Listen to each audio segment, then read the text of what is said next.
Hey guys, I'm gonna back here for that video, guys. Today we're looking at the top 5 most expensive stacks in this upcoming DFS week.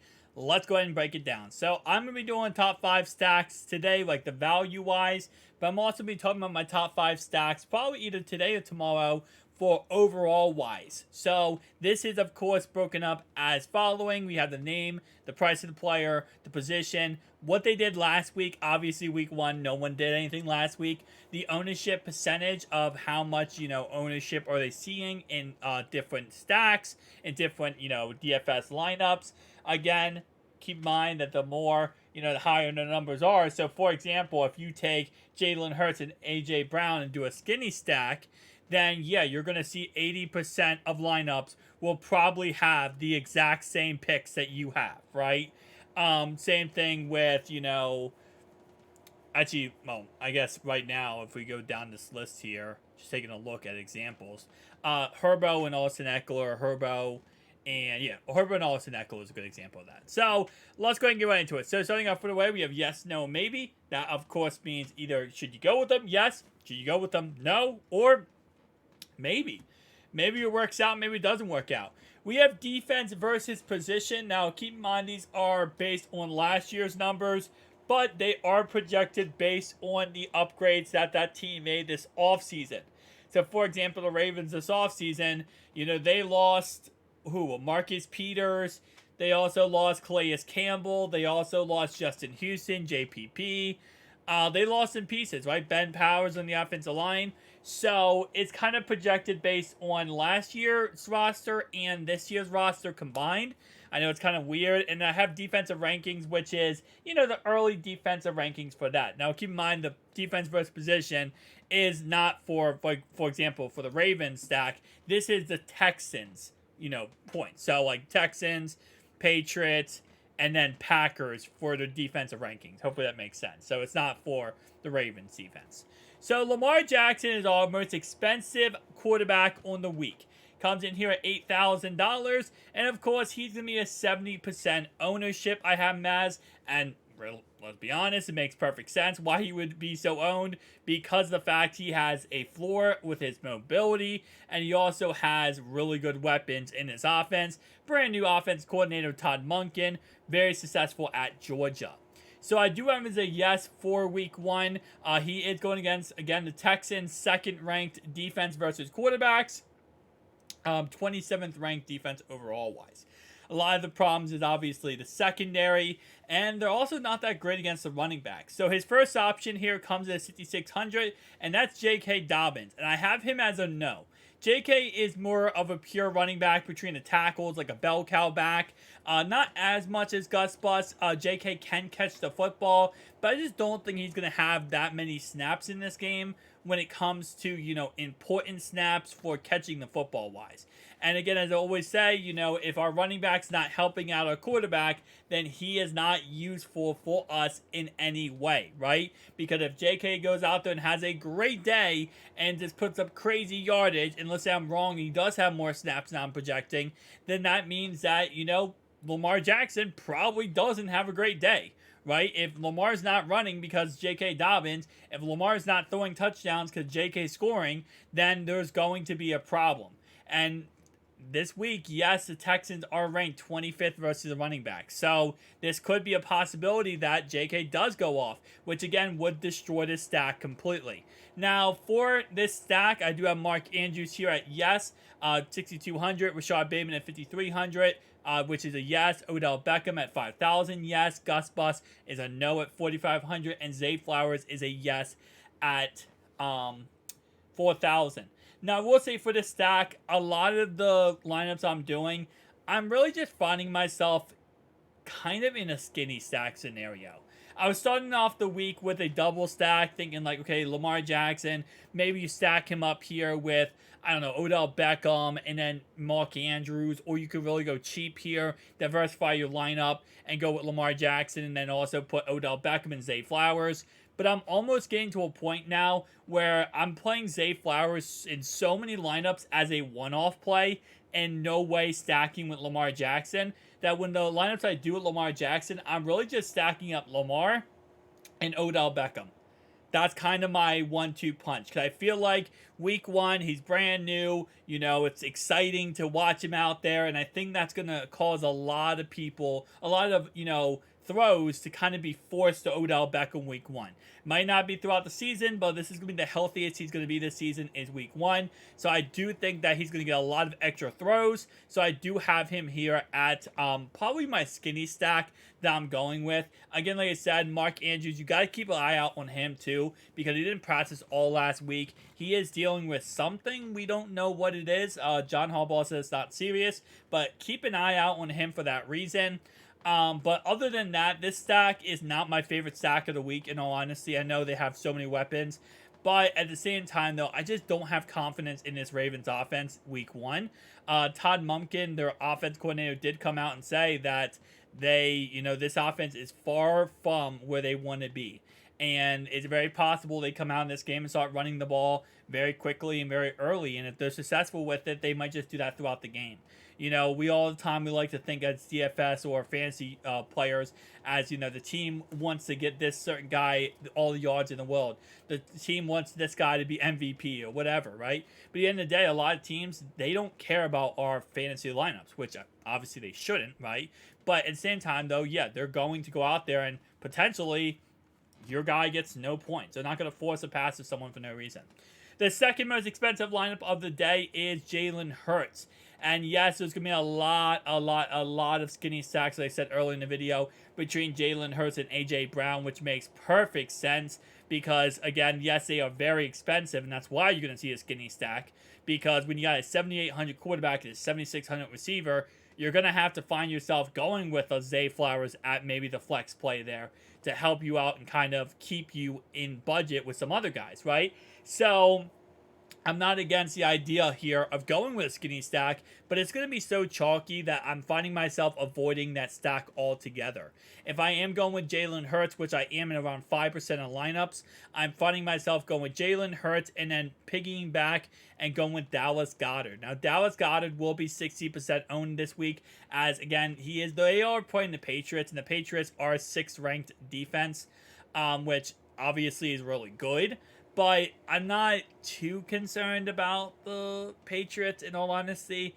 I know that, they've always, listen, at the end of the day, they always have a good defense. Bill Belichick always gets a job done on defense. He finds ways to scheme, against these other teams. And I think that's awesome. But at the same time, though, I'm not really too scared about that. So, A.J. Brown, I do have him as a yes. Devonta Smith, a yes. DeAndre Swift, a brand new signing this offseason, I have him as a yes. I'm not sure his snap count or how much he'll be utilized, but I do think he has the potential. 5,400, very cheap for a running back position. I think he has the potential to maybe go out there and catch 7, 8, 9 passes and maybe fall himself into the end zone. That could help out immensely. Keep in mind, he is more of a pass catching back, so if they want him on like read options, stuff like that, they're probably not going to use him as much. But when it comes to like airing the ball out, yes. Problem I have with this game, and it's the same problem I have with the first game with Lamar Jackson, is the fact of can the Texans or can the Patriots keep up if this game becomes a blowout? And both of those teams I just listed, I 1000% cannot sit here and tell you, yeah, I think that they could keep up in any way possible. Because it's very possible they can't, right? It's very possible this game becomes 35-0 and the Patriots get blown out. So that's why, again, I don't really like these two stacks. I have around 5% ownership myself on these two stacks in all my lineups. By the way, I run 200 lineups every single week. So around 5% for these two stacks. Yeah, you can see where I'm kind of heading when it comes to my faith level in that system. Number 3, Justin Fields. Now, Justin Fields' stack, you can see there's a lot of no's, some maybes, and only one real yes. And the one real yes is DJ Moore, and he has the potential to really go off this game. So far in preseason training camp, he has looked great with Justin Fields, but the problem in this game is, again, the Packers. Can they keep up in this game? The good thing is, this is probably not going to be a high-scoring affair. Packers have a pretty solid defense. Obviously, the Bears have a pretty solid defense, too. I'm not really confident in the Packers' offense. Romeo Doubs isn't playing in this game. Christian Watson's the only real receiver. And then on the other side, Justin Fields. The problem I have with this in this stack here is it's very possible ends up becoming Justin Fields running around and looking like Lamar Jackson-esque the whole entire game. And if that's the case, then stacking him up with anything is just not really going to be possible, right? Plausible. It's not a good idea. Okay, that's what I'm trying to say. The only guys I have as a maybe here is going to be Cole Kmet, which is obviously the tight end, and Darnell Mooney. And I really don't even have confidence in those two guys to be pretty solid plays here. Again, the Packers have a pretty solid defense, and I'm not really looking for this game to be a high-scoring affair. It's a divisional matchup. It's going to be a tighter game than normal. Obviously, the Packers know the Bears. It's not like the first time they played against each other. They played against each other every year, 2 years, both times, right? And, Justin Fields has been the quarterback for the Bears the last 2-3 seasons. So it's not like this is a brand new, player. So I'm not really too interested. I do have Robert Tonyan as a maybe. This is a revenge game for Robert Tonyan versus the Bears. Versus the Packers. So maybe he goes out there and puts up some okay numbers. I like him at 3,100, but I'm finding myself with this going with maybe a double stack of Justin Fields, DJ Moore, and maybe Robert Tonyan as a, other option. The problem I also have with, this game and then the other two lineups is buyback options. There's not many buyback options with these stacks, right? Because again, these games, the team we have stacked up here is going against a team that probably won't score much on offense and probably won't do that great. I guess you could say with this stack, if you really wanted to go with Justin Fields so bad, maybe your buyback option is Aaron Jones and A.J. Dillon. But then again, if they can't throw the football, I'm promising you right now, the Bears are going to shut down that run game. They will. Number 4 is Joe Burrow, and I have even Joe Burrow here as a, maybe. Because I don't have confidence. I would not be starting Joe Burrow this week in my stack. Now, here's the positive. Denzel Ward for the Cleveland Browns might not play in this upcoming game. He's in concussion protocol right now. It's very possible he does not play in this upcoming game. And Greg Newsome might not play either because he has a groin injury. So, if that's the case, then Jamar Chase and T. Higgins and Tyler Boyd are going to be an absolute must start. Because if they don't have those guys, then guess what? The Bengals have an improved offensive line with Orlando Brown, Jonah Williams playing right tackle. They should be a 1,000% going to go crazy type of game. But the problem is, Greg Newsome probably will play, even though he's kind of questionable right now. And Denzel Ward is still on the fence. So, I don't know how I feel about this game.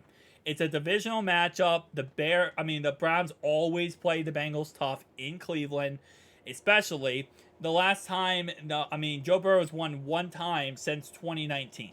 So, it's one of those iffy type of games. First week of the season, Joe's coming off a calf strain from the training camp in preseason.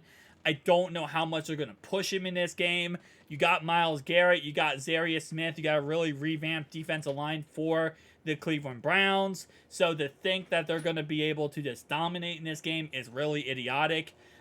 Thinking like the Bengals offensive line is going to dominate this game is idiotic. Because, again, the Browns defensive line looks good, man. They do. Our final stack here I have is number 5, and that is, of course, the Justin Herbert stack. My favorite stack, one of my most favorite stacks. This one in the Tua is my top 2.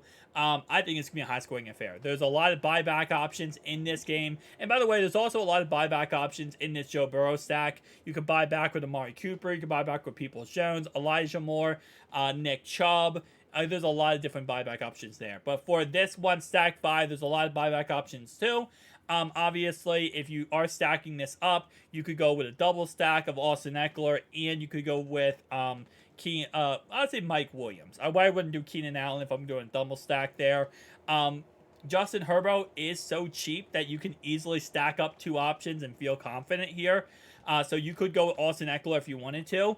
Obviously, it's going to be a little bit more expensive of a stack because Austin Eckler is $8,400. But again, that $6,900 of Herbert helps you get to that point, right? So if we go, let's say Justin Herbert, I probably would stack him up here with Mike Williams, Austin Eckler, or you could do a skinny stack of Herbo and Eckler. Keep in mind that will be 80% chalk, so you're going to have to diversify your lineup, throw in a Zay Flowers, maybe throw in a Cole Clement to kind of get off that a little bit. I really wouldn't do a skinny stack of Herbo and Everett, in all honesty.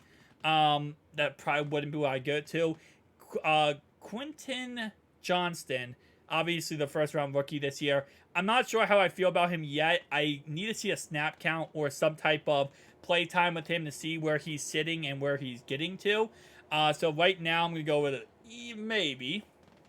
And then finally, obviously Mike Williams is a yes, Keenan Allen's yes, Austin Eckler is a yes, and Justin Herbert's a yes. Tell me down below your thoughts and opinions, guys. I'll see you guys in the next one. Peace out.